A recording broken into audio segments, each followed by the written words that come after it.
Boa tarde a todos. Hoje é dia 22 de outubro de 2021. Estamos iniciando mais uma reunião semanal da programação da operação. Meu nome é Luana e você é a facilitadora da reunião de hoje. Nossa reunião é dividida em 3 blocos, né? O primeiro falando sobre a previsão meteorológica, a previsão hidrológica, a operação hidráulica. Depois temos um intervalo, onde vocês podem fazer as perguntas. Okay? O segundo bloco vai tratar da previsão de carga e dos ressaltos do PMO e as intervenções energéticas. E aí teremos um novo intervalo, partindo para o terceiro bloco, com os limites elétricos e a política operativa. Okay? Então, vamos partir agora para a primeira apresentação.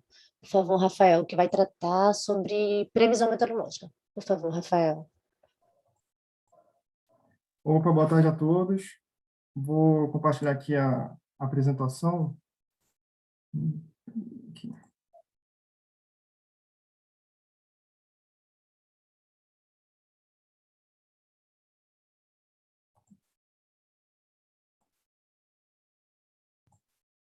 Pronto. Então, vamos começar então com a apresentação relacionada à previsão meteorológica. A semana operativa atual, ela apresentou um padrão sinótico parecido com o da semana anterior, onde tivemos aí a passagem de uma frente fria pelas regiões sul e sudeste, que ajudou a organizar as áreas de instabilidade sobre as regiões sudeste e centro-oeste do país. Esse padrão sinótico observado durante a semana favoreceu aí a ocorrência de precipitação em todas as bacias de interesse do SIM, com valores acima da média semanal nas bacias dos rios Iguaçu, Paranapanema, Tietê, nas bacias dos rios Grande, Paranaíba e São Francisco também. Tá? Apresentaram aí valores acima da média semanal em termos de precipitação, né? E com relação ao balanço do mês de outubro até o momento, as bacias dos rios Iguaçu, Paranapanema, Grande, e os trechos, o trecho incremental à usina de Itaipu também o trecho montante à usina de Três Marias, já ultrapassaram a média histórica aí do mês de outubro. As temperaturas elas estiveram em termos de média semanal mais baixas nas capitais do Sul, em São Paulo e no Rio de Janeiro, em comparação com a semana anterior, e enquanto que nas demais capitais do país elas permaneceram em estabilidade, tá, em comparação com a semana anterior. Com relação às gerações eólica e solar, elas iniciaram a semana mais elevadas e foram caindo aí no decorrer da semana, né? Entraram em declínio aí gradativo aí ao longo da semana operativa, conforme a frente fria foi avançando pela região sudeste e pelo litoral da Bahia. Bom, o cenário previsto pelos modelos numéricos para a próxima semana operativa é de uma manutenção em relação à semana atual, com previsão de precipitação em todas as bacias de interesse do SIM, sendo que nas bacias dos rios Paranapanema, Tietê, Grande, Paranaíba, São Francisco, Tocantins e Xingu, estão sendo previstos aí valores acima da média semanal aí para a próxima semana operativa. Então, o cenário é praticamente de manutenção aí, em termos aí de precipitação. Bom, com esse cenário que os modelos numéricos estão prevendo aí para a próxima semana operativa, após a passagem da frente fria pela região sul no começo da semana, né, essa frente ela vai avançar aí a partir do final do sábado, domingo, aí pela região sul. Após a passagem dessa frente, as temperaturas entrarão em gradativa elevação, principalmente em Porto Alegre e Florianópolis. Além disso, não há previsão de chuva significativa para a região sul a partir da segunda-feira. A partir de segunda-feira. Com isso, a expectativa é de que tenhamos uma elevação na média da temperatura máxima para a próxima semana nas capitais da região sul. Tá?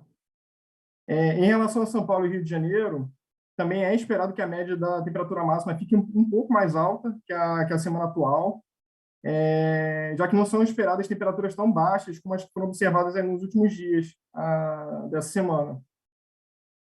Em relação às demais capitais do país, elas devem permanecer em estabilidade para a próxima semana. então, sem alterações, né, no comportamento semanal aí das temperaturas. Bom, com relação à geração eólica e solar, elas também devem, em média, se manter estáveis aí para a próxima semana, com um comportamento invertido ao da semana atual. Então, diferente da semana atual, que começou mais alto, né, começou no patamar mais elevado e foi declinando, a próxima semana será o padrão invertido, né? Elas vão começar mais baixas e conforme aí for se aproximando do final da semana, elas vão subindo. Tá? Principalmente a fotovoltaica na região Nordeste, né? E a geração eólica, tá? Na região Nordeste, que devem ter essa elevação mais pronunciada aí na reta final da próxima semana operativa. Tá? Então, esses são os principais destaques que eu tinha para passar a vocês. Me coloco à disposição para eventuais dúvidas e agradeço a atenção de todos. Tá? Obrigado. Obrigada, Rafael. A nossa próxima apresentação vai tratar da previsão hidrológica e Maria que vai fazê-la para a gente. Por favor, Maria. Boa tarde a todos.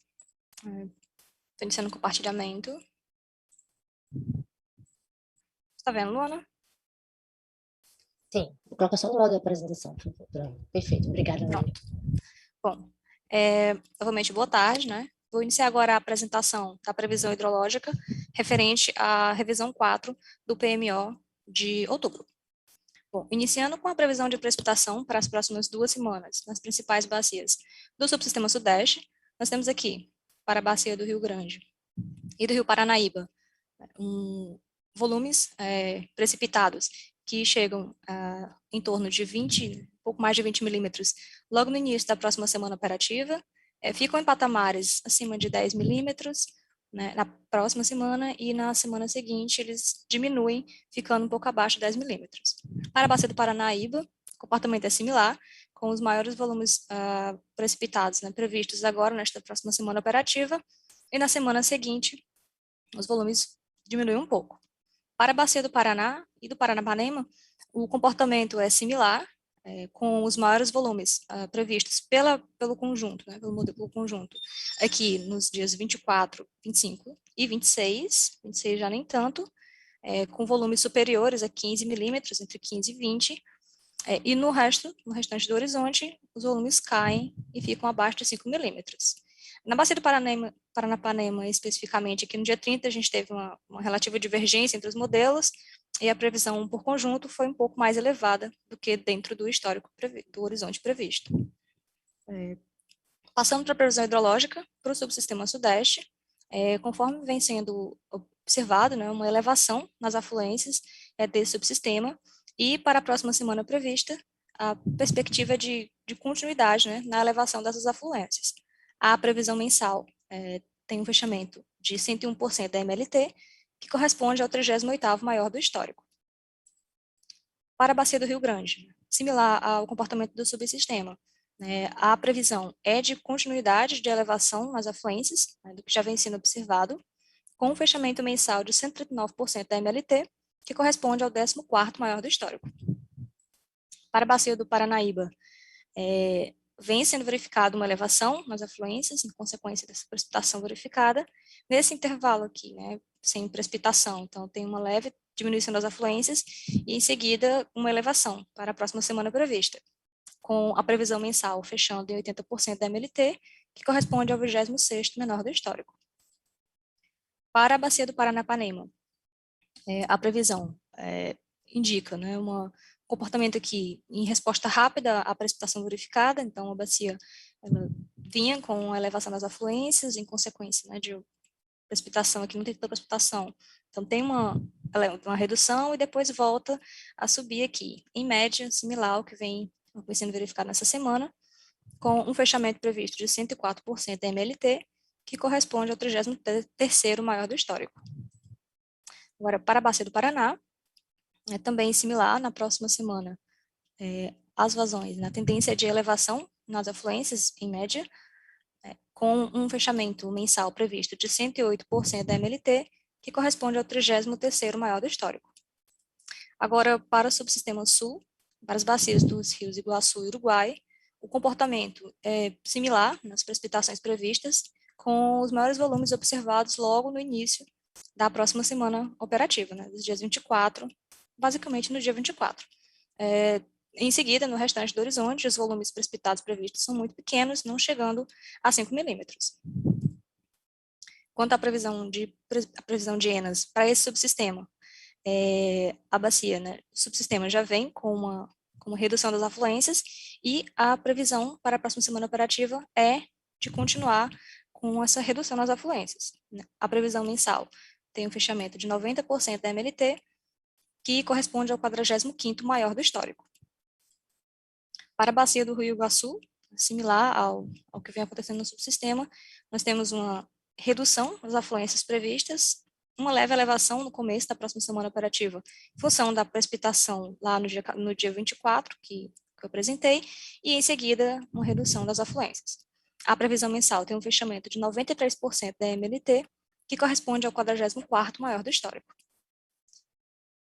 Para a bacia do Rio Uruguai, comportamento similar, né, a previsão indica uma redução das afluências, com uma leve elevação aqui, né, no início da próxima semana, dia 24, referente à chuva do dia 24, e em seguida continua a diminuir. A previsão mensal tem um fechamento de 87% da MLT, que corresponde ao 43º maior do histórico. Passando agora para os subsistemas Nordeste e Norte, a previsão de precipitação nas bacias dos rios São Francisco e Tocantins já indica, né, alguns volumes aqui, em média, superiores a 5 milímetros, em todo o horizonte, nas 2 semanas previstas, com os maiores volumes aqui no final da próxima semana operativa, meio para o final. E para a bacia do Tocantins, os maiores volumes são previstos na segunda semana prevista. Como comentado, né, em torno de, no máximo, em torno ali de 10 milímetros. Passando para a previsão hidrológica, para o subsistema Nordeste, a bacia, né, o subsistema vem com um patamar de leve recessão agora, né, com um aumento, uma elevação nas afluências, e a previsão indica a continuidade nessa elevação, com um fechamento mensal de 44% da MLT, que corresponde ao 5º menor do histórico. Para o Rio São Francisco, né, o comportamento é muito similar ao do próprio subsistema Nordeste, aqui já verificando uma leve elevação nas afluências, e a previsão indica, né, continuidade nessa subida aqui nas vazões. O fechamento mensal para a bacia de São Francisco é de 43% da MLT, que corresponde ao 8º menor do histórico. Para o subsistema Norte, né, a previsão indica uma elevação nas afluências para a próxima semana prevista, fechando em 90% da MLT, que corresponde ao 40º menor do histórico de 91 anos. A bacia do Rio Tocantins, que responde similar ao subsistema Norte como um todo, tem aqui uma previsão de elevação bem mais significativa das afluências, em função das precipitações previstas, fechando, entretanto, a média mensal fecha em 80% da MLT, que corresponde ao 34º menor do histórico. Bom, passando para a previsão hidrológica semanal, nas próximas 2 semanas, observa-se que várias bacias, né, do SIN já estão com previsões otimistas, né, acima de 120% da MLT, principalmente as bacias do Norte, né, e também algumas bacias aqui no Sudeste. Também no Sudeste, né, as previsões entre 80% e 120% da MLT são mais acentuadas para algumas bacias, também para a bacia do Parnaíba, e com previsões abaixo de 80% da MLT. A gente tem principalmente aqui, né, a bacia do Rio Madeira e o Nordeste aqui, São Francisco principalmente.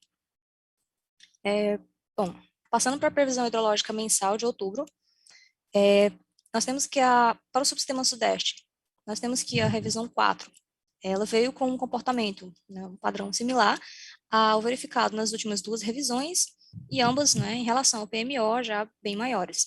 À medida que ao longo do mês foram verificando eventos de precipitação, né, as perspectivas foram de maior ENA para esse subsistema, e com o passar, né, do mês, com o que foi sendo verificado, foi se atingindo um patamar mais de estabilidade na previsão do fechamento mensal.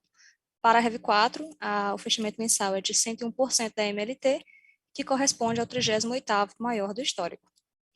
Para o subsistema Nordeste, né, o comportamento desde o PMO é de relativa estabilidade, já que não se verificou, não aconteceu nada, nenhum evento de precipitação não previsto, então para esse período, o patamar ele não mudou. A revisão 4 veio com 44% da MLT, como fechamento previsto mensal, pouco superior à REV 3, que refere-se ao quinto menor do histórico.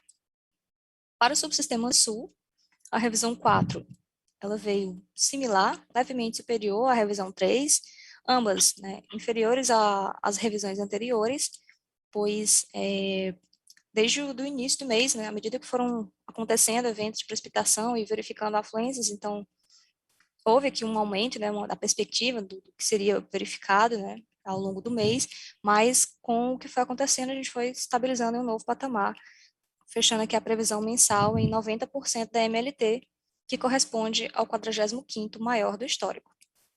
Para o subsistema norte, a revisão 4 veio com uma tendência, né, desde o PMO, mantendo a tendência de elevação, né, na ENA em relação à MLT, o fechamento de 90%, que corresponde ao 40º menor do histórico. Bom, passando para a previsão para outubro e para os cenários hidrológicos para novembro, destaca aqui principalmente o subsistema sudeste e norte, onde os cenários para o mês de novembro apresentaram uma ENA, né, em relação à MLT mínima, né, superior às demais revisões. Então, a gente observa que à medida que foi verificando, como já comentado, assim, a INAS, né, a chegada de afluência, né, nos subsistemas, a gente vê uma resposta no mês seguinte, então, o mínimo, né, a mínima inesperada para o próximo mês, ela já é influenciada pelo que vem sendo verificado, pelo que aconteceu de evento de chuva, né, aqui em outubro, nesses dois subsistemas. Então, para o subsistema sudeste, o cenário, né, de fechamento previsto para novembro, ele variou de 60% a 149% da MLT.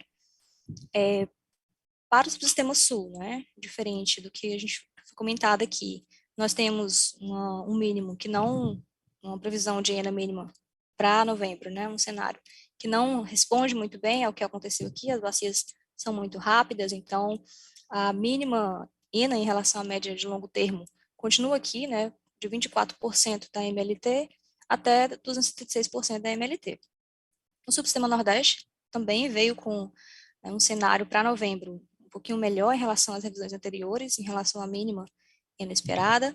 O desvio vai de 44% a 211% da MLT. E o subsistema Norte, né, com um desvio aqui na ENA, no cenário previsto no cenário para novembro de 44% a 233% da MLT. Bom, passando à evolução do armazenamento nos subsistemas, nós temos aqui o subsistema Norte e Nordeste, né, como já comentado, não aconteceu, né, nada de muito atípico ao longo do mês para a recuperação, então eles continuam com uma diminuição contínua aqui da energia armazenada. Já o subsistema Sudeste e Sul, em resposta às precipitações verificadas, às afluências verificadas em outubro, nós temos aqui uma recuperação desses subsistemas, da energia armazenada. O subsistema Sudeste, bem mais sutil, né, essa recuperação, e o subsistema Sul, com resposta bem mais rápida. No dia 20/10, ontem, né, a EAR verificada nesses subsistemas foi de 51,2% para o Norte, 42,9% no Sul, 36,7% no Nordeste e 17,65% no Sudeste. Agora, avaliando alguns reservatórios específicos, né, dos subsistemas, Serra da Mesa, Furnas, Novo Ponte, Embarcação, Três Marias e Itubiara, a gente vê uma resposta do que aconteceu no subsistema como um todo, né? Três Marias, até agora, né, Três Marias e Serra da Mesa continuam em depressionamento, não mudou muito o comportamento, então elas vêm aqui diminuindo o volume. Já os reservatórios, né, do Sudeste, Furnas e do Sul, os do Sul, eles estão recuperando, né, já como resposta das afluências verificadas. Então, aqui já começou uma leve, né, uma recuperação desses reservatórios, localizados no Sul e Sudeste. No dia 20/10, o que foi verificado, né, de volume útil nesses reservatórios foi 29,6% em Três Marias, 21,2% em Serra da Mesa, 15,5% em Furnas, 12% em Itumbiara, 10% em Nova Ponte e 9,2% em Emborcação. Bom, esses eram os principais destaques que eu trouxe para vocês. Eu fico à disposição para eventuais perguntas e obrigada pela atenção. Obrigada, Maria. A nossa terceira apresentação vai ser feita pelo Paulo Vitor e vai tratar sobre a operação hidráulica da próxima semana operativa. Por favor, Paulo. Muito obrigado, Luana. Boa tarde a todos. Vamos, então, aos destaques dessa operação hidráulica para essa semana operativa e ver a próxima.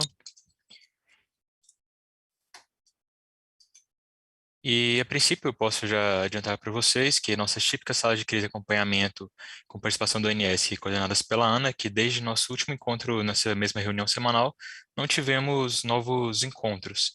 E, dessa forma, podemos prosseguir, então, para as agendas dos nossos eventos futuros, onde na próxima semana teremos 3 reuniões, sendo elas do Paranapanema no dia 29, da região Sul no dia 27, do Tocantins no dia 26, e de São Francisco no dia 3 de novembro.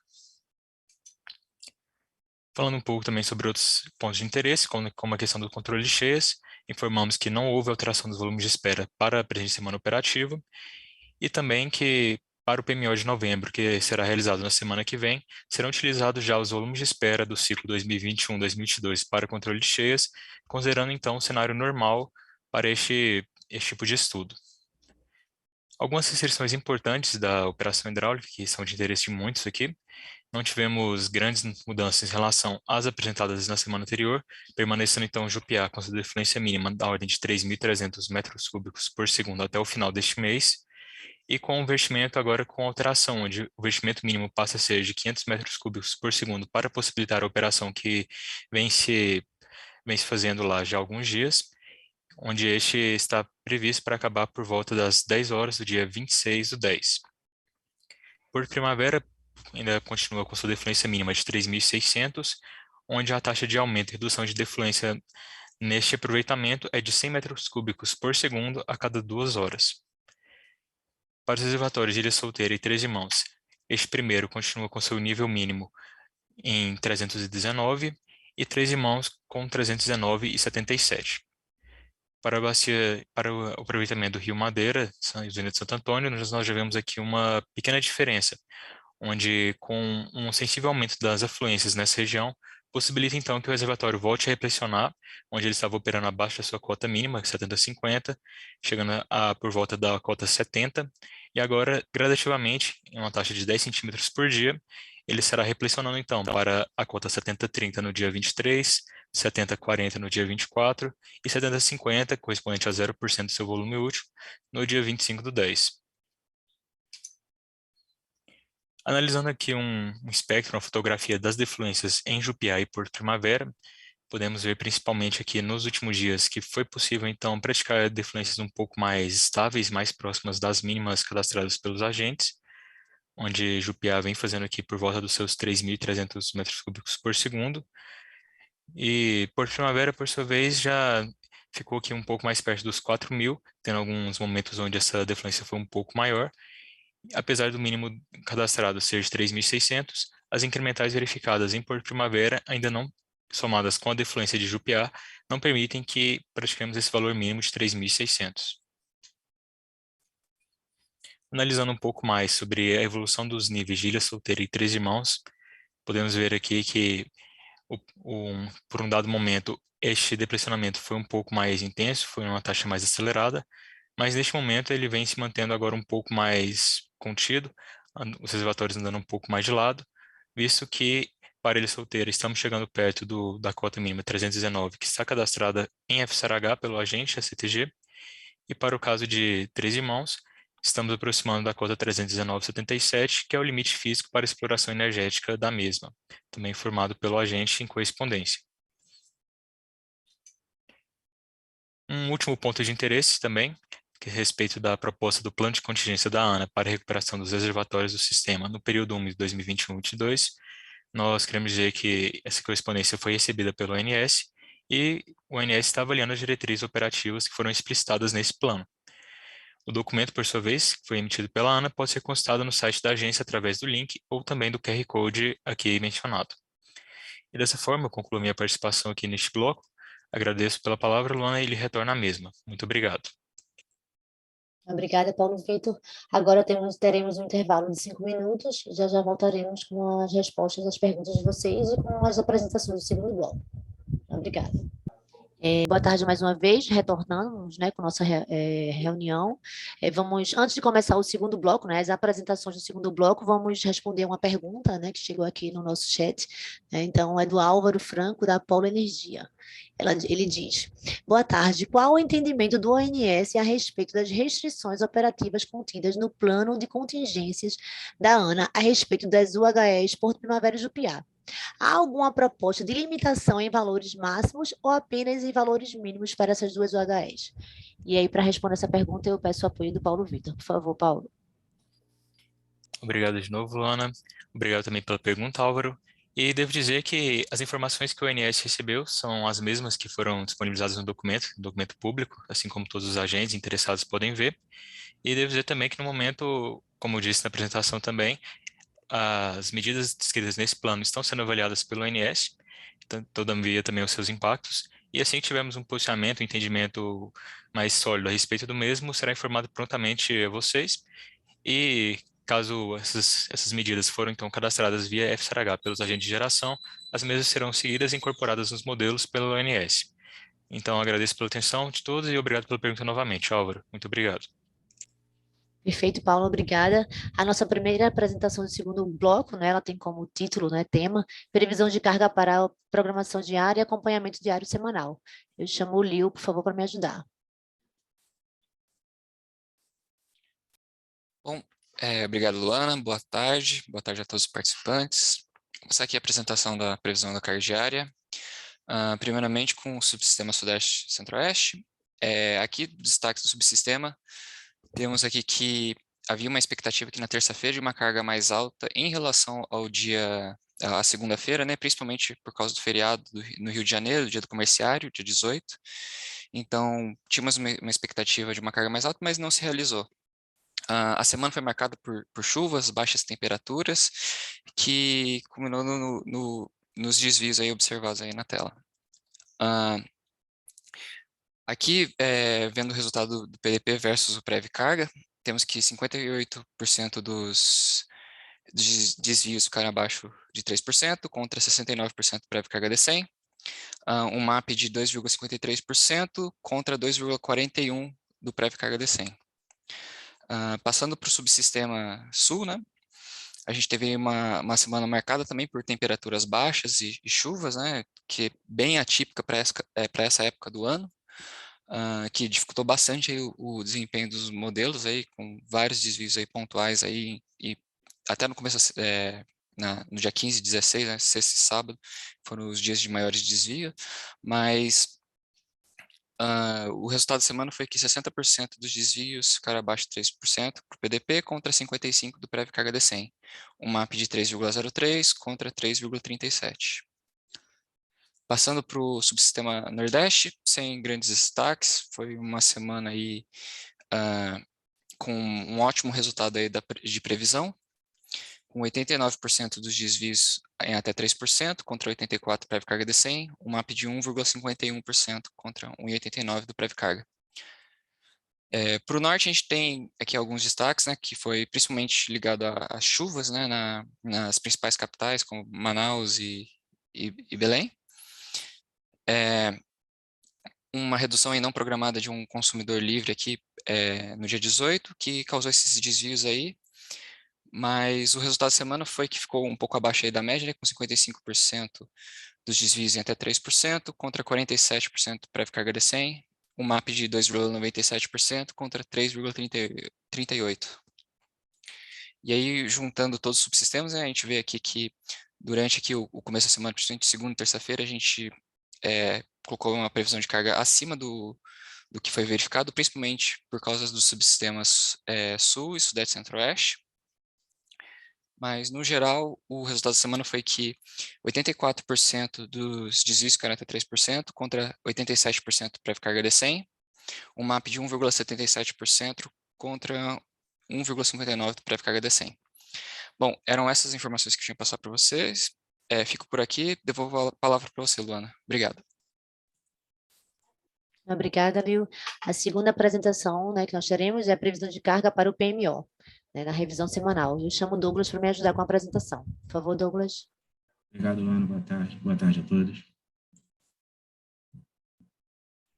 Retomando a apresentação, falando agora sobre a previsão de carga semanal, para esse PMO. Como sempre, né, só recapitulando de forma rápida o que temos aqui exposto no gráfico. Em azul, inicialmente, nós temos as previsões realizadas para o mês de outubro na revisão 0 do PMO. Nessa cor mais clara, até a quarta semana, nós temos os valores verificados, /estimado, né, por causa da quarta semana, para o fechamento das semanas operativas. E em verde, nós temos as novas previsões realizadas nessa revisão semanal. E, por fim, novamente azul, nós temos o novo valor do mês revisto, em função da atualização das semanas, sejam elas verificadas ou as novas previsões. Aqui no subsistema Sudeste Centro-Oeste, inicialmente, nós tínhamos uma previsão para o mês de outubro de 41.641 MW médio. Essa semana, nós temos uma carga, a expectativa de fechamento de uma carga de 38.119, o que nos sinaliza um desvio de menos 2,8 em relação à nossa previsão para essa semana, com destaque para a ocorrência de temperaturas amenas nas capitais do subsistema Sudeste e Centro-Oeste, principalmente em São Paulo, onde essas temperaturas foram até inferiores às consideradas como premissa durante a consolidação da carga.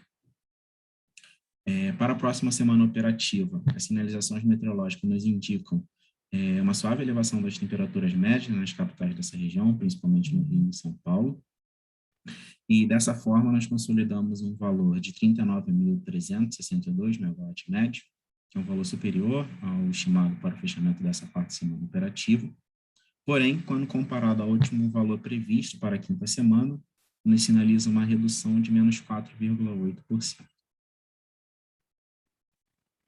Também foi realizado um ajuste de aproximadamente 4% na sexta semana, com uma nova previsão de 39.041 MW médio, lembrando que nessa semana operativa contempla o feriado do dia 2/11. Com isso, com as 4 primeiras semanas verificadas, né, e a nova previsão para a quinta e sexta semana operativa, nós temos um valor de outubro revisto de 39.090 MW médio, que nos sinaliza um desvio de menos 6,1% em relação à nossa previsão inicial para o mês. Aqui no mês de outubro, cabe destacar a anomalia das temperaturas médias nas capitais desse subsistema, onde tem sido verificado temperaturas inferiores ao esperado para essa época do ano, o que colabora com uma redução de carga e, com isso, justifica o desvio observado de menos 6,1%.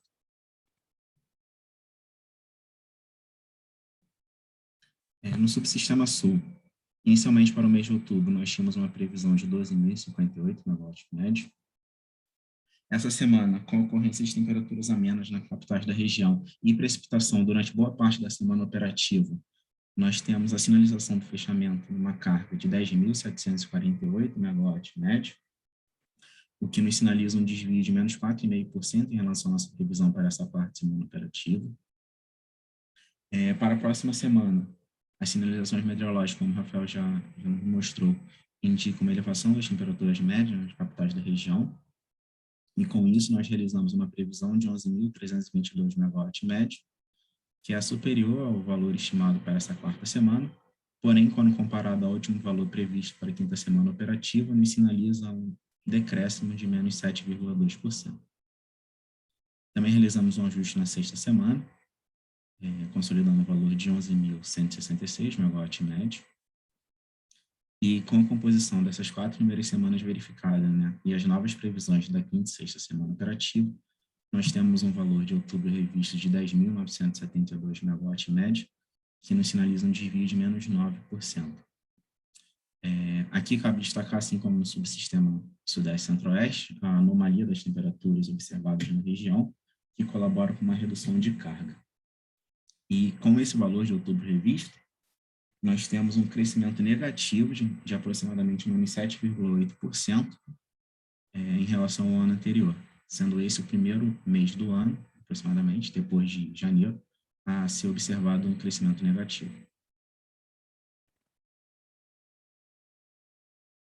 No subsistema Nordeste, esse é um subsistema que ao longo das últimas reuniões nós temos dito que ele segue em condições meteorológicas bastante estáveis e típicas para essa época do ano. Essa semana não foi diferente. Com isso, nós tivemos uma carga que nos sinaliza um desvio de apenas 0,1% em relação à nossa previsão, com expectativa de fechamento de 12.330 megawatts médio. Dado esse cenário de estabilidade para a próxima semana, não foi realizado nenhum ajuste nas previsões, consolidando o mesmo valor previsto na terceira revisão semanal, de 12.346 megawatts médio. A previsão para a sexta semana também foi mantida. E, com isso, nós temos um valor de outubro revisto de 12.259, desviando apenas 0,4% em relação à nossa previsão realizada para o mês de outubro.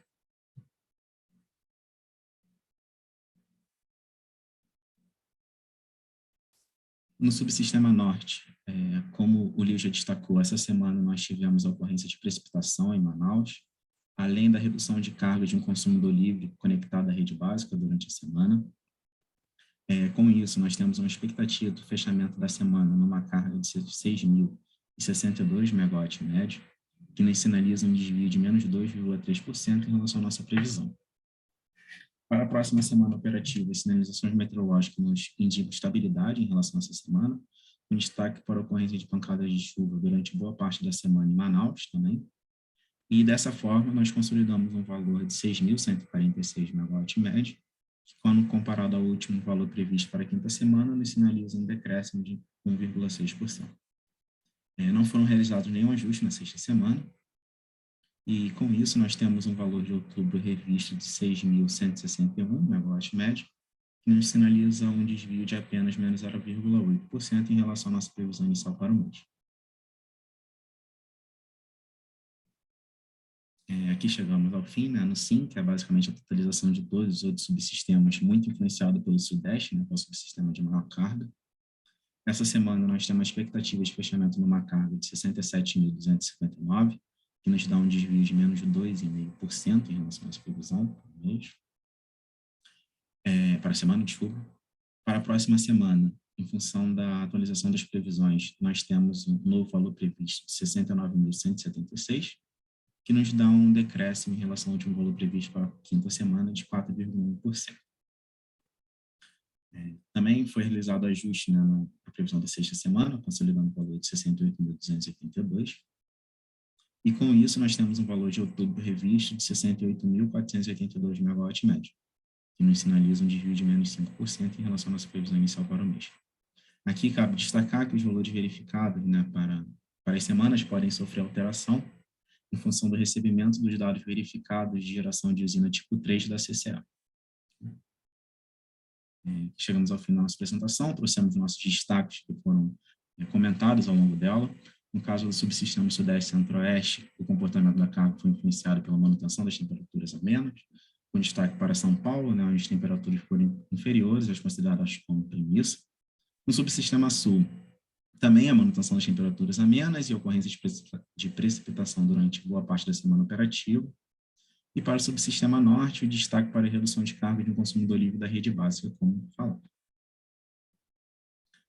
Como premissa, começando com as premissas econômicas, temos que publicações recentes da Fundação Getúlio Vargas mostram que o desempenho da atividade econômica nos últimos meses continua favorável, apesar de todos os percalços vividos.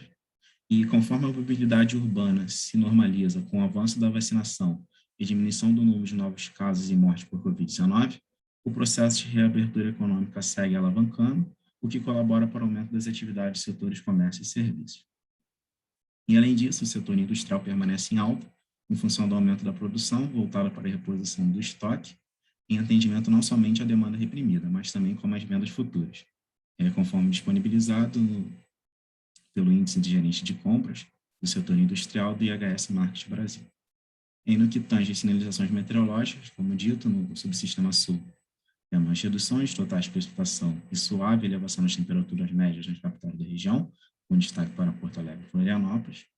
No subsistema Sudeste e Centro-Oeste também temos suave elevação das temperaturas médias nas capitais da região em relação ao comportamento observado na semana em curso, com destaque para a previsão de precipitação durante boa parte da semana operativa. E no subsistema Nordeste e Norte, como dito, condições meteorológicas estáveis, típicas para essa época do ano, com destaque para Manaus e Recife, onde há expectativa de ocorrência de precipitação durante toda a semana operativa. Com isso, eu termino minha apresentação e volto a palavra para você, Luana. Perfeito, Douglas, obrigada. A terceira e quarta apresentação agora vão ser feitas pela Daniele e elas vão tratar dos resultados do PMO e das intervenções energéticas relevantes. Por favor, Daniele. Boa tarde a todos. Eu vou compartilhar aqui a minha tela. Você pode confirmar se apareceu aí? Sim, Dani, ok. Obrigada, Luana. Bem, vou apresentar então os resultados dessa revisão 4, que trata da semana que se inicia no dia 23 de outubro, vai até o dia 29 de outubro. Começando aqui pelos destaques dessa semana, nós temos a publicação de 2 despachos da ANEEL. O primeiro, que trata da UTE Termopernambuco, despacho número 3.291, ele atualiza o custo variável desta usina para R$ 187,56. Já o despacho número 3346, de 2021, atualiza os CVUs da UTE Norte Fluminense nos 4 blocos da usina, né? Então, aqui os valores apresentados para os senhores depois consultarem, caso necessário.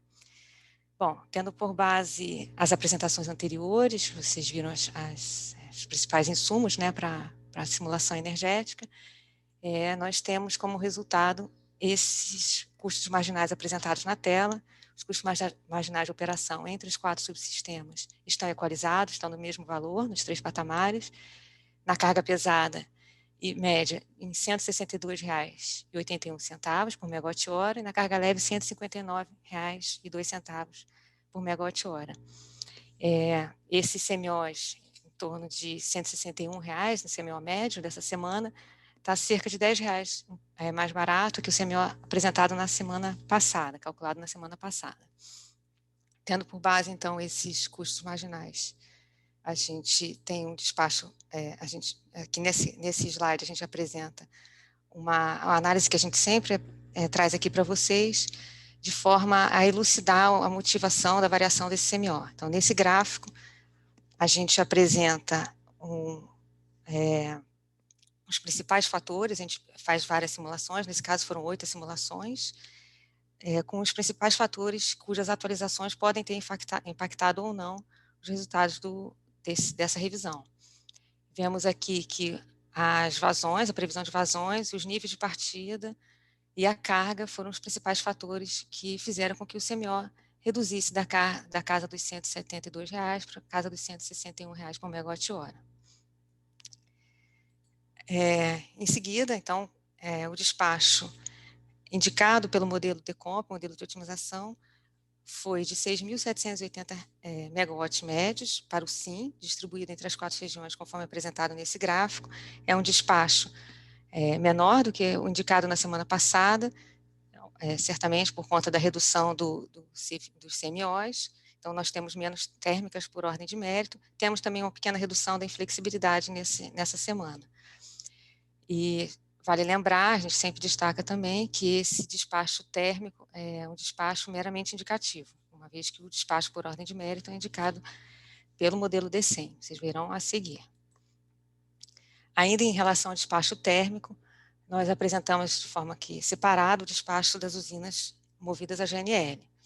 Para a semana de 25 de dezembro a 31 de dezembro, a indicação, não há indicação, né, de despacho antecipado por ordem de mérito de custo, uma vez que o CVU dessas usinas, as usinas de Santa Cruz, Luiz Ormelo e Porto Sergipe, estão inferiores ao benefício GNL dos subsistemas aos quais elas fazem parte.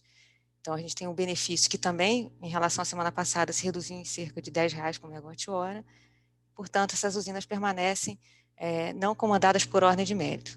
Entretanto, mesmo não despachadas antecipadamente por ordem de mérito, o ONS comanda esse seu despacho, mantém o despacho dessas usinas para essa semana de 25 de dezembro a 31 de dezembro, por garantia energética.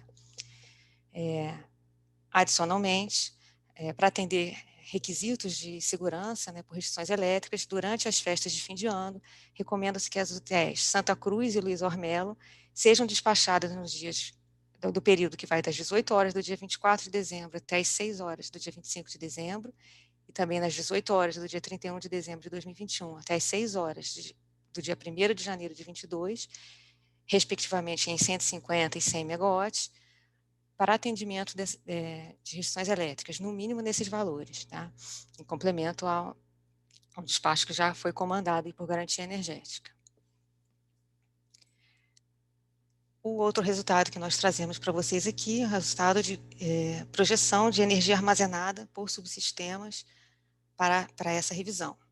Então, partindo aqui no Sudeste, começando pelo gráfico superior à esquerda no Sudeste, partindo de 17,6% de energia armazenada, estima-se que no final de outubro, no dia 31, a gente chegue a 17,8%, mantendo praticamente o mesmo nível atual na região Sudeste, e no final do mês também uma estabilidade nesses níveis, se mantendo em 17,7% de energia armazenada, com pequena variação entre 13% e 23%, dependendo dos cenários considerados. Para a região sul, aqui no período determinístico, a gente parte de 43,5% e chega a 44,3% ao final de outubro. Já no final de novembro, o valor esperado é de 35,9%, mas característica dessa região de ter uma grande dispersão de cenários de afluência, então nós temos uma dispersão de probabilidade de armazenamento, então variando de 17% a 85% de energia armazenada. Para a região Nordeste, da mesma forma que na revisão anterior, a gente está mantendo aí o Nordeste partindo de 36,3% e mantendo nesse valor até dia 31 de outubro, essa é a expectativa, e no final de novembro também em 37%, praticamente sem muita variação, com uma pequena dispersão entre os cenários mais úmidos e mais secos aí para o Nordeste, variando entre 33% e 49% de energia armazenada. Já para a região Norte, nós estamos partindo de 49,6% de energia armazenada, chegando ao final de outubro em 46,6%, tangenciando aí a curva referencial de Tucuruí, que é o principal reservatório dessa região, e ao final de novembro, chegando em 33,7% da energia armazenada. Bom, em relação às declarações de importação de energia, nós recebemos a oferta tanto pelo Uruguai quanto pela Argentina. No caso do Uruguai, recebemos a oferta da Eletrobras e da Enel, mantendo 4 blocos distribuídos conforme apresentado nessas tabelas, totalizando 285 megawatts. Os CVUs desses blocos variam entre R$ 821 e R$ 2.231 por megawatt-hora. Já para a Argentina, a gente teve uma pequena variação na oferta que a Enel realizou para a importação pela Argentina. Temos agora 5 blocos, na semana passada eram 4, o quarto bloco da semana passada foi desmembrado em 2 blocos de 600 e também uma pequena alteração dos montantes ofertados nos primeiros blocos, sendo que o valor do bloco mais caro passou para R$ 2.412 por megawatt-hora, e o valor do bloco mais barato caiu um pouquinho também, foi mais barato do que da semana passada, caindo para R$ 855 por megawatt-hora, totalizando 2.200 megawatts médios para importação pela Argentina. Bom, era isso que a gente tinha de resultados da programação mensal em relação ao despacho, à programação do DECOMP. Agora eu passo para a apresentação de intervenções energéticas relevantes. Que no caso, para esse mesmo período, de 23 a 29 de outubro, eu apresento agora os principais destaques das intervenções que foram consideradas relevantes naquele critério, que são intervenções que ocorrem em unidades geradoras que alterem limites sistêmicos ou em unidades geradoras de grande porte. Começando pelo Sudeste, Centro-Oeste, nós temos a unidade geradora 1, da OHE Irapé, em manutenção corretiva no sistema de vedação deslizante, programada para o dia 23 de outubro. Também para o dia 23 de outubro, nós temos uma intervenção em Jupiá, uma inspeção e limpeza com hidrojateamento dos painéis de grades dos vão 1 e 2 da tomada d'água da UG 11, ocasionando o desligamento das UGs 10, 11, 12 e 13. Para a OHE Jaguara, nós temos, nas unidades geradoras 1 e 2, substituição do relé de proteção do transformador 1, programado para o dia 24 de outubro. Para a usina de Furnas, nós temos na UG4 manutenções preventivas programadas para os dias 24 e 25 de outubro. Continuando aqui no Sudeste, nós temos teste de recomposição da usina de Rosana, programada para o dia 24 de outubro, e temos também uma manutenção preventiva no painel da unidade geradora 7, da usina de Marimbondo, programada para o dia 25 de outubro.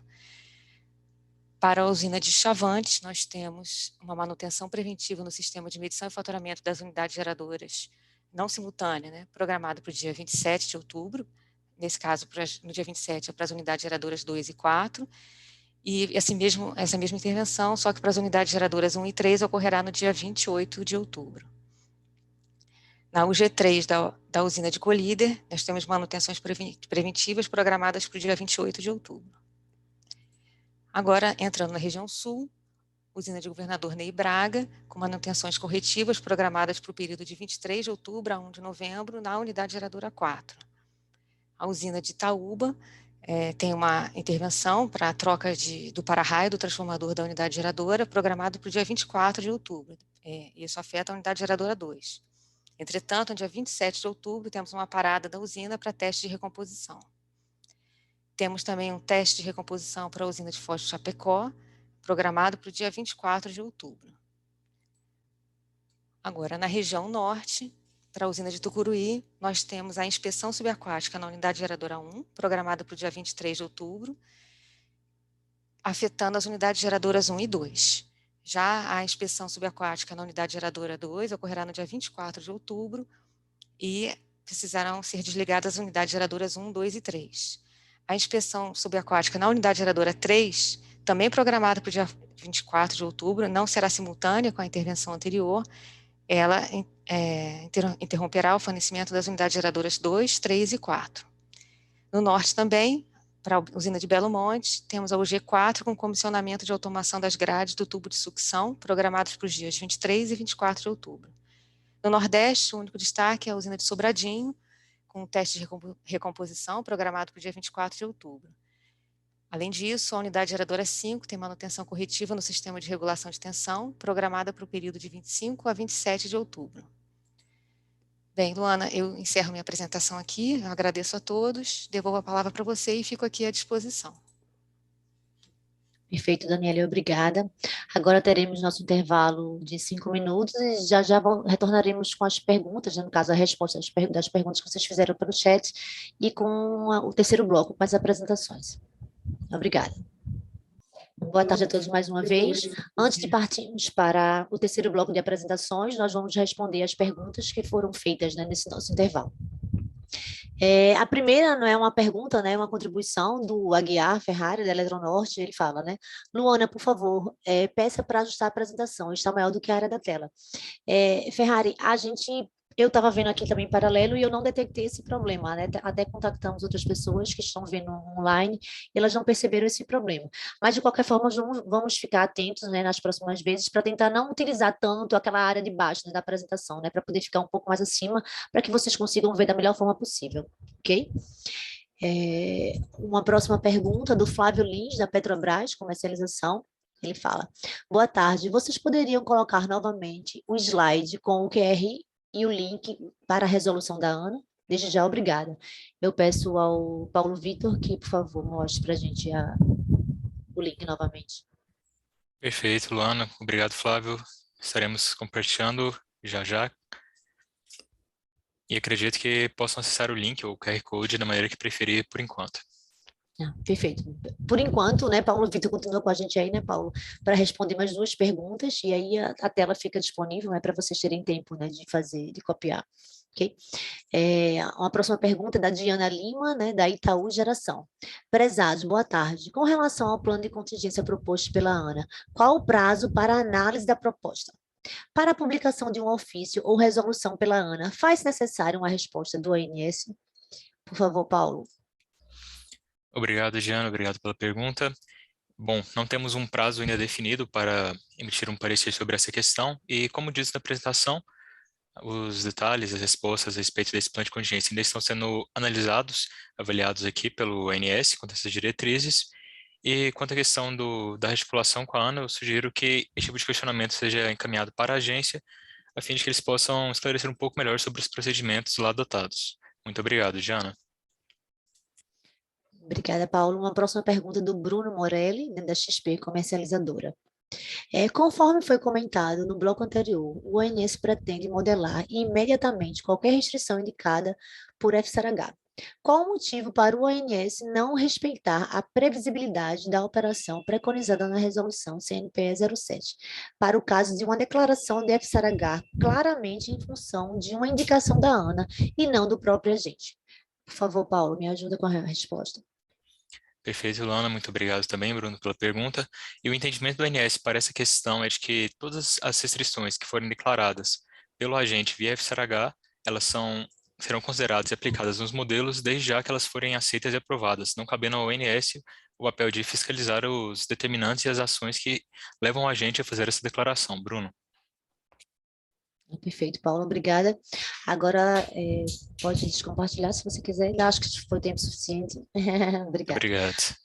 Temos duas perguntas agora para a Márcia, né? O primeiro é de Samuel Sembranel, da Indy. Ela pergunta, prezado, boa tarde, qual foi o motivo da redução da carga? Temperatura ou economia? Por favor, Márcia, me ajuda com a resposta. Estou entendendo que são os valores verificados, né, da semana. Basicamente, temperatura mesmo, a gente já viu que o mês, pelo menos as últimas 2 semanas, né, do mês de outubro, elas estão anômalas, né, assim, a gente nunca viu, né, pelo menos eu não me lembro disso, de um outubro com semanas tão frias no Sudeste, né, semanas que a gente até percebeu aí no inverno. Então, na realidade, essa carga, e aí você vai para o sul, por exemplo, que choveu muito, e aí neste período você tem ali a carga de irrigação muito forte no sul, né, que também não foi acionada. Então, esse tipo de vários fatores, eles contribuem para que essa carga tenha sido tão baixa aí nesse período. Perfeito, Márcia, obrigada. Temos mais uma pergunta do Matheus Salgado, que ele diz, né, referente à programação diária da carga nas últimas 2 semanas, principalmente para o subsistema Sudeste, observamos desvios relevantes em alguns dias, né, acima de 1,5 gigawatts. Dado que para esse horizonte tão curto, a temperatura seria uma variável com boa previsibilidade, alguma outra variável afetando a programação? Ou o modelo de previsão não está conseguindo assimilar a temperatura? Por favor, Márcia. Esse foi um outro fator também, como a gente falou, nessas últimas 2 semanas nós tivemos anomalias mesmo, e assim, os modelos, apesar deles pegarem valores de temperatura, né, você pode ter desvios de previsão de temperatura também, como nós tivemos, e além disso, os modelos nossos não olham precipitação, pelo menos ainda não, né? E isso tem um peso relevante na carga também. Um exemplo que a gente colocou aqui, por exemplo, nós pegamos o dia 18, que foi feriado no dia do comerciário aqui no Rio, né? Você tem os comércios fechados, e aí a gente, quando foi feita a previsão para terça-feira, pós-feriado, a gente fez uma carga um pouquinho superior à carga que se verificou na segunda, e a carga veio muito mais baixa, assim, uma carga de um dia útil, né, em todos os estados, né, inclusive Rio de Janeiro, inferior à carga que se observou no dia anterior, né, no Sudeste. E aí a gente verifica, olha, choveu muito nesse dia, a gente teve algumas alterações, e aí, assim, os modelos, eles ainda não conseguem captar todas essas variações, né, e essas variáveis que a gente sabe que tem influência, né? Na outra pergunta, eles fizeram aí perguntando exatamente se a gente estava vendo alguma alteração na economia. Nós ainda não conseguimos ver essa redução de carga por conta de economia, né? A produção industrial ela continua elevada, né? Reposição de estoque, você tem o setor comercial ainda assim, voltando, como o Douglas apresentou, né, ele falou ali, né, desse retorno, dessa carga do setor serviços, principalmente, por conta do avanço da vacinação, né, e hoje as pessoas já estão frequentando esses locais. Então, assim, todo um conglomerado de informações que estão te levando para uma carga, né, crescente. Só que essa anomalia que a gente percebeu no mês de outubro fez com que os modelos também ficassem assim totalmente desnorteados, não só nós, mas também todos os modelos, né? E aí, realmente, nós observamos aí desvios relevantes na carga durante essas 2 semanas. A gente espera que, quando isso vá se estabilizando, né, ao longo do período, a gente já não perceba mais tantos desvios como observados aí. Tá? Obrigada. Perfeito, Márcia, obrigada. Agora vamos para as apresentações do terceiro bloco, né? Terceiro e último bloco. A primeira apresentação vai tratar de limites elétricos e principais intervenções elétricas. E eu chamo o Roberto para fazer ela. Por favor, Roberto.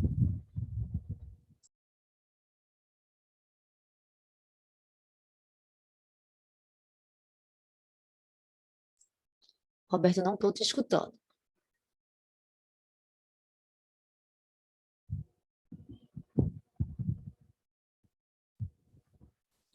Nós estamos Boa tarde, vendo... Luana. Pronto, Boa perfeito, tarde a todos. obrigada. Sempre tem que dar um probleminha, né? Mas já resolvi aqui. Deixa eu só agora colocar nesse modo apresentação.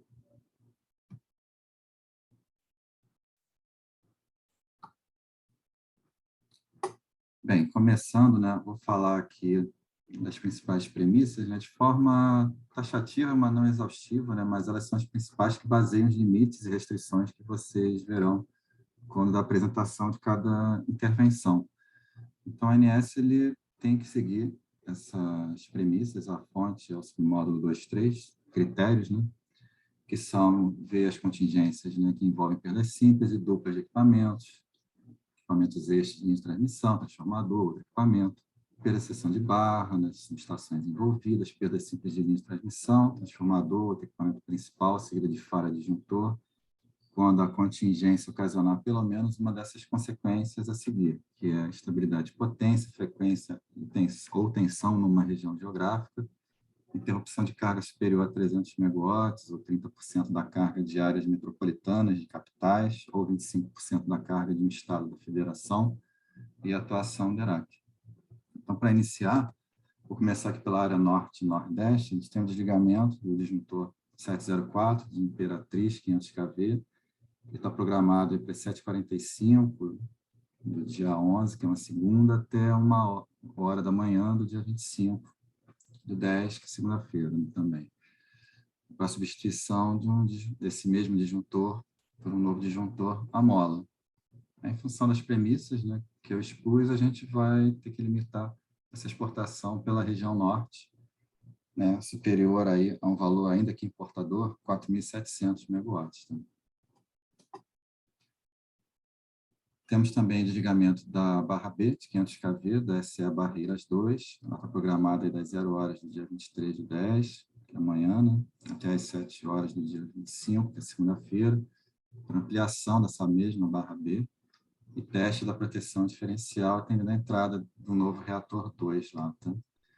E para tal, a gente limita aí o fluxo, né? Norte-Sudeste, é menor do que 4.900 megawatts. Outra intervenção que a gente tem ainda na área norte e nordeste é o desligamento da linha de 500 kV, Colinas de Miracema, circuito 1, que está de 7 às 17 do dia 24, domingo, né? Para uma inspeção geral, né? Ensaios de 6 anos em chaves seccionadoras, disjuntores, banco de reatores, né? TPs e TCs da linha, né? Para o sistema suportar, né? As premissas lá que foram expostas, a gente restringe esses fluxos aí, né? Colinas de Miracema, Gurupi, e fluxo norte-sudeste, dentro desses patamares expostos aí no slide. E se o sistema, né, por acaso operar aí no critério de -2, a gente reduz ainda mais, né, em 200 megawatts esses limites do fluxo norte-sul e o somatório da norte-sul com a norte-sudeste, tá? Para perda de bipolo Xingu e perda da linha Tucuruí-Xingu. Temos também aí o desligamento da Sobradinho em São José do Piauí, né? Circuito 5, ele está de 7h20 às 16h40 do dia de domingo, para integrar uma cadeia de proteção, né? A nova teleproteção, bem como realização de testes com envio e recepção de sinais dessa mesma teleproteção. E a gente acaba restringindo aí esse fluxo norte-nordeste, ainda que importador, né, superior a 4.800, e o fluxo também da norte-sudeste, né, não pode ser superior aí a 5.200 megawatts. Temos o desligamento da linha de 500 kV Açailândia Presidente Dutra, ela está de 7 a 17, dia 26, né, terça, e dia 27, quarta-feira, a manutenção preventiva periódica geral em disjuntores, chaves seccionadoras, reatores, T6, DCPs e bobinas de bloqueio.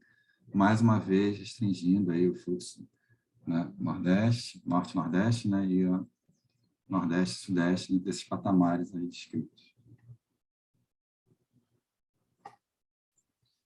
Agora, falando da área Mato Grosso, né, a gente tem o desligamento da linha de 500 kV, né, Ribeirãozinho, Rio Verde Norte, circuito 3. Ela está das 0 às 6, do dia 29, que é sexta-feira, para adequação de circuitos secundários de corrente, né, e implementação de novos IEDs, né, referente à solução provisória do CEP, né, do tronco Paranaíta, Ribeirãozinho.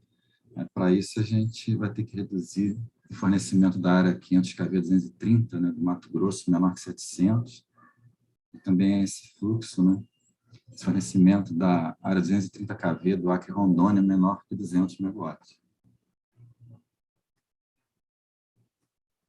Agora, expondo as intervenções da área sul-sudeste, temos desligamento, uma continuidade, na verdade, dos desligamentos da linha 765, Foz do Iguaçu e Ivaporã, circuito 3. Então, aí no próximo domingo, de 7h30 às 16h30, né?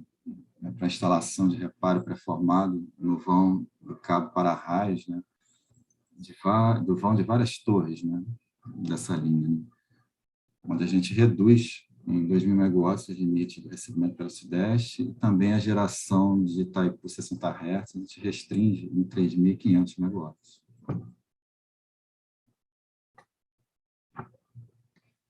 Temos também uma sequência de 2 desligamentos, começando aí pela Itaipu Foz, circuito 2 em 500 kV, que está aí de 5h30 a 12 horas do dia de domingo, né? Primeiro começa esse circuito 2, depois vai ser o 4 a seguir, tá?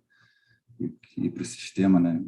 Mais uma vez, né? Responder aí à frente perdas simples, né? A gente restringe a geração de Itaipu em 5.200 megawatts. Então, a gente tem esse primeiro desligamento, 5h30, meio-dia, e esse segundo agora, que é do circuito 4, também no domingo, de meio-dia até às 17, com a mesma restrição. Tá? Na área do elo de Itaipu, né, associado a Itaipu 50 Hz, a gente tem um filtro ZRD, ele é um filtro CA, né, da subestação de Foz do Iguaçu 50 Hz. Está programado aí das 7h30, né, do dia 25, até as 16h30 do dia 29, segunda a sexta, para instalar e retirar cabo de aterramento temporário nas seccionadoras dele e sanar baixa isolação também. São essas seccionadoras aí 11F1 4T e a 11F10. Onde a gente tem que restringir aí o elo, a potência transferida por ele, né, em 4.698 megawatts.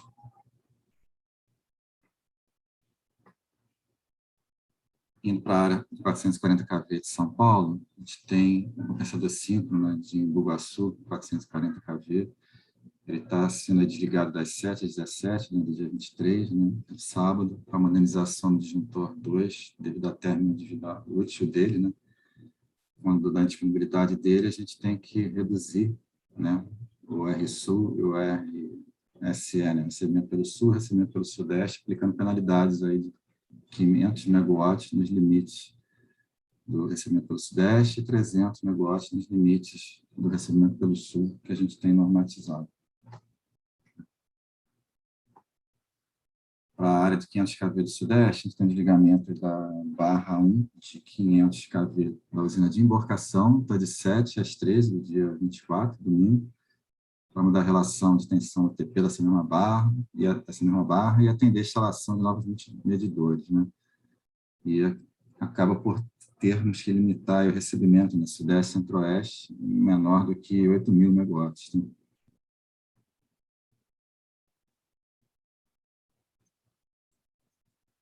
Na área sul, a gente tem que restringir essa geração térmica da UTJ Lacerda, nesse complexo, né? Que ele sempre é dimensionado para evitar corte de carga nesse despacho, quando a ocorrência de contingências simples ou indisponibilidade nessa rede. Então, a gente tem essa tabelinha aí, que serve para carga pesada, média, né? E as contingências são avaliadas, são essas linhas de 500 kV de Iguaçu, Siderópolis 2, linha 230 kV, Siderópolis 2, Forquilinha, e o trafo de 525, 230 kV de Siderópolis 2. A gente limita a geração, né, desse complexo, de acordo com as unidades geradoras que constam na tabela, né, 35 megawatts aí. Tá? Bem, esse é o que eu tinha para apresentar, devolvo a palavra para a Luana, estou à disposição aí para qualquer dúvida. Obrigado. Obrigada, Roberto. A nossa segunda apresentação desse terceiro bloco vai tratar da política operativa. E eu chamo a Jaqueline para fazer ela, por favor. Obrigada, Luana. Boa tarde a todos. Vou compartilhar, tá?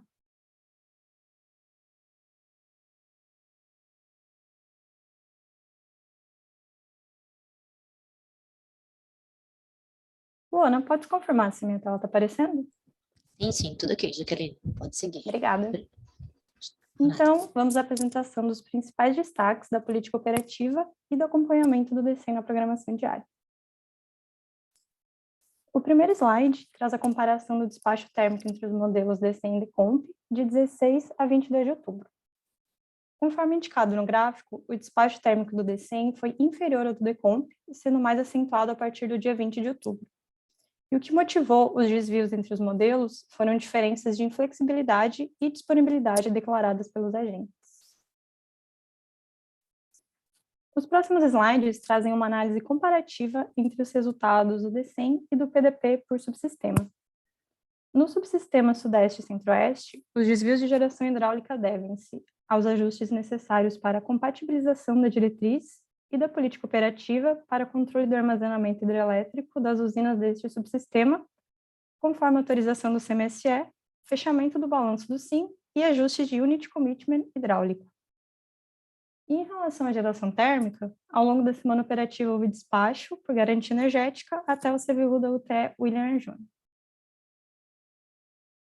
Para o subsistema sul, os desvios entre o DCEM e o PDP para a geração hidráulica devem-se a ajustes necessários para a compatibilização da diretriz e da política operativa para controle de armazenamento hidrelétrico das usinas do sul, conforme a autorização do CMSE e fechamento de balanço do SIM.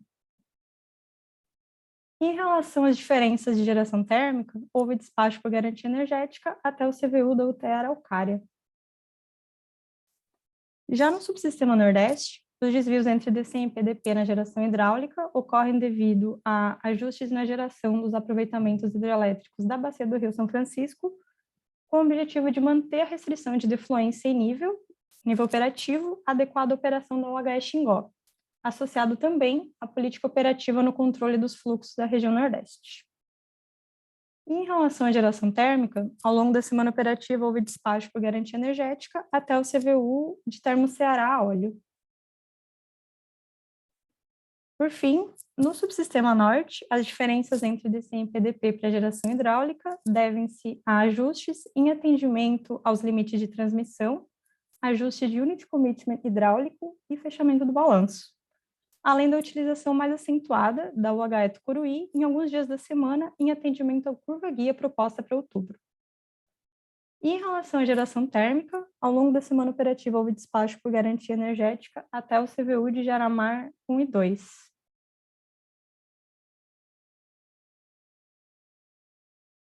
Agora, os valores programados de intercâmbio internacional. Para essa semana operativa, houve importação do Uruguai todos os dias, por Melo e Rivera, e houve importação da Argentina por Garabi 1 e 2 no dia 16 e entre 19 e 22 de outubro. No dia 17 não houve importação e no dia 18 apenas por Garabi 1. Os próximos slides trazem um balanço médio programado do SIM para essa semana operativa. aqui destacamos: a carga média do SIM foi de 67,9 gigawatts médios, um aumento de aproximadamente meio gigawatt médio em relação à semana anterior. Geração eólica de 7,4 gigawatts médios na região Nordeste, redução de 1,6 gigawatts médios em relação à última semana. Subsistema Sul com perfil exportador de energia de aproximadamente 1 gigawatt médio. Isso representa um aumento da exportação de aproximadamente 0,65 gigawatts médios em relação à semana passada. Houve importação da Argentina de 482 megawatts médios e importação do Uruguai de 808 megawatts médios. Observa-se exportação reduzida dos bipolos do Madeira, em torno de 0,64 gigawatts médios, e exportação nos bipolos do Xingu de 3,5 gigawatts médios.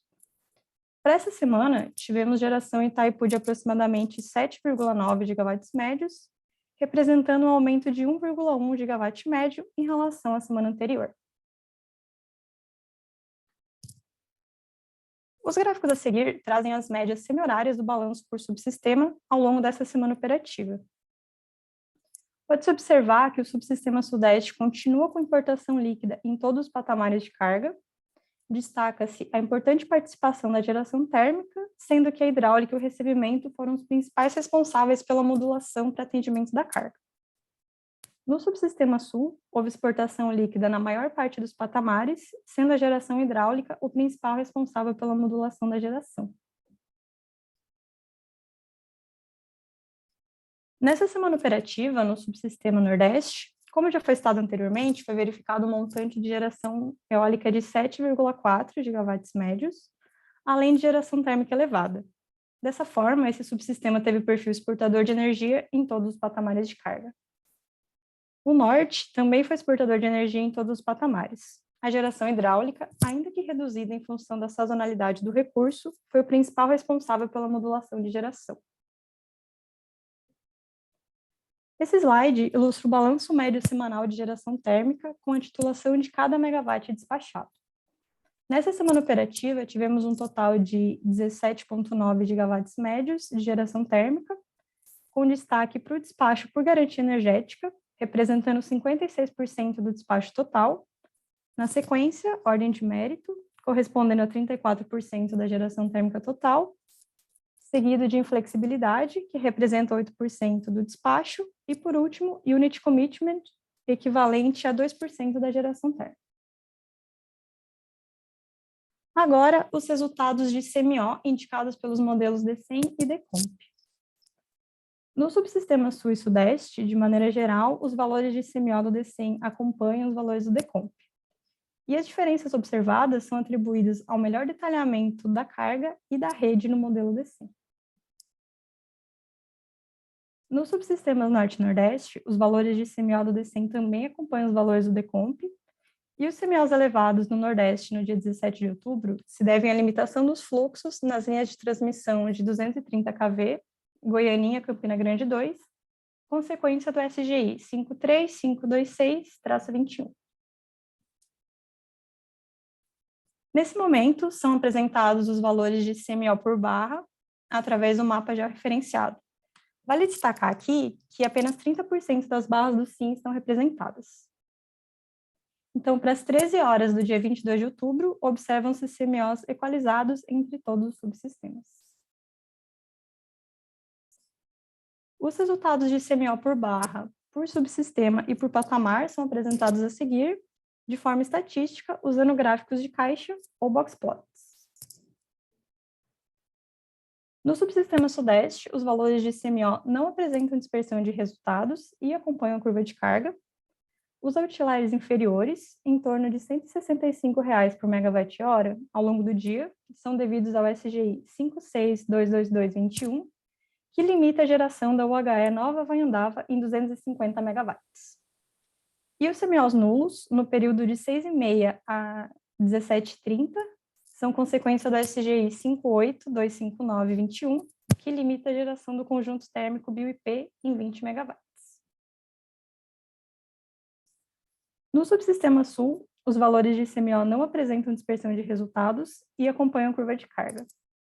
Os outliers superiores, observados a partir de 7 horas, são decorrentes do requisito de geração mínima do complexo Jorge Lacerda. No subsistema Nordeste, os valores de ICMO não apresentam dispersão de resultados. Por fim, no subsistema Norte, os valores de ICMO também não apresentam dispersão de resultados e acompanham a curva de carga. Aqui começa um conjunto de gráficos do balanço energético dos últimos 12 meses. A geração hidráulica do subsistema Sudeste se manteve reduzida nos últimos meses, e mesmo com a geração térmica elevada, o subsistema mantém o perfil de importador de energia. No Sul, a geração hidráulica fica mais elevada entre junho e agosto de 2021, devido à condição hidrológica, permitindo que esse subsistema fosse exportador de energia em algumas semanas. Isso foi possível devido à recuperação da sua condição hidrológica em relação ao período março-maio de 2021. Nas últimas semanas, verificou-se um aumento nas vazões das bacias do Uruguai e também do Iguaçu, resultando em maior geração hidráulica nesse subsistema e, consequentemente, voltando a ter perfil exportador na maioria dos patamares. No subsistema Nordeste, verificou-se desde maio de 2021 um aumento da geração eólica e um aumento gradativo da geração térmica, fazendo com que esse subsistema apresentasse perfil exportador, contribuindo para o fechamento do balanço do SIM. No entanto, nas últimas semanas foi observada uma redução significativa da geração eólica e com uma menor geração hidráulica no São Francisco, podemos identificar o início da inversão do sinal da exportação Nordeste. E, por fim, no subsistema Norte, desde junho de 2021, observou-se uma redução gradual de geração hidráulica que manteve-se estável a partir do mês de agosto, acompanhando as vazões de acordo com a sazonalidade hídrica da região. No entanto, nas últimas semanas observamos um aumento da geração hidráulica, consequência da maior exploração da UHE Tucuruí.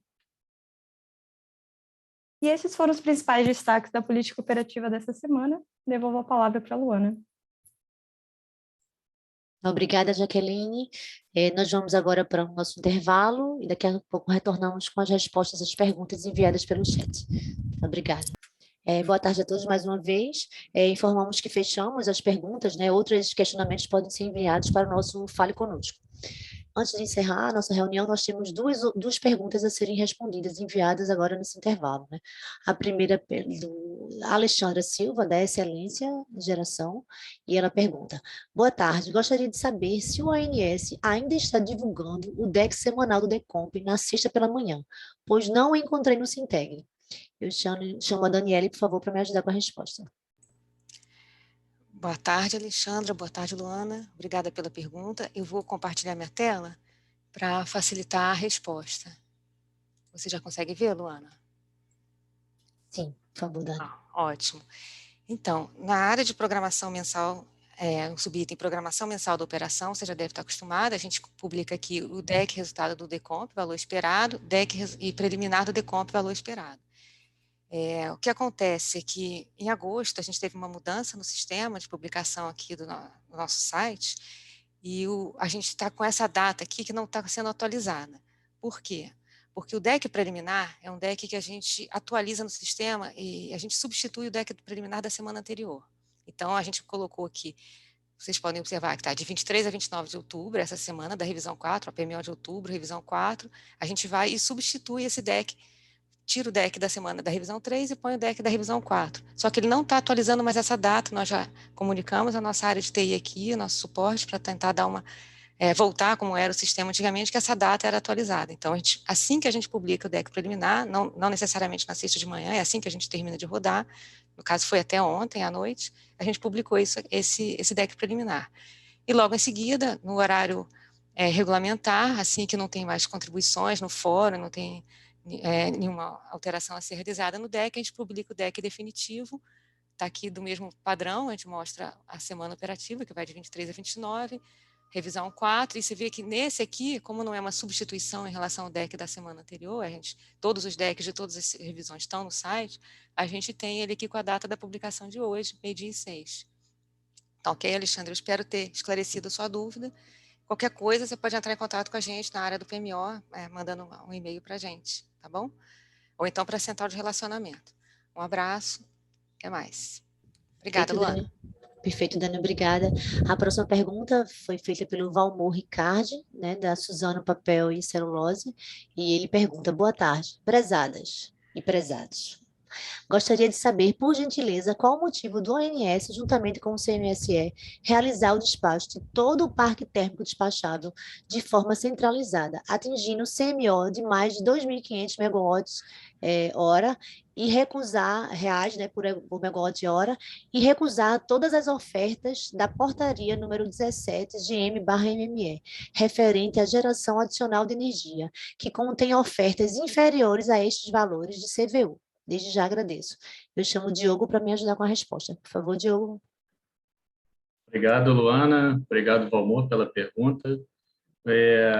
Valmor, gostaria de esclarecer que não custa a gente lembrar que o CVU não é o único recurso que a gente usa para avaliar a aprovação ou não da oferta, né? A gente, eu digo, as entidades participantes do CMSE, que é através do CMSE que aprovam essas ofertas. As usinas que nós temos térmicas hoje no parque, né, eles têm recursos de observabilidade e controlabilidade que nem todas as ofertas que nós temos disponíveis nessa portaria observam, né? E, além desses requisitos, né, dessas características operativas e o preço, a gente leva em conta também montante submercado, e principalmente as condições eletroenergéticas vigentes durante a oferta, né? São feitos estudos prospectivos que nós avaliamos quais serão as condições eletroenergéticas do próximo período, que, com base neles, são aprovados ou não a maior parte dessas ofertas da portaria 17.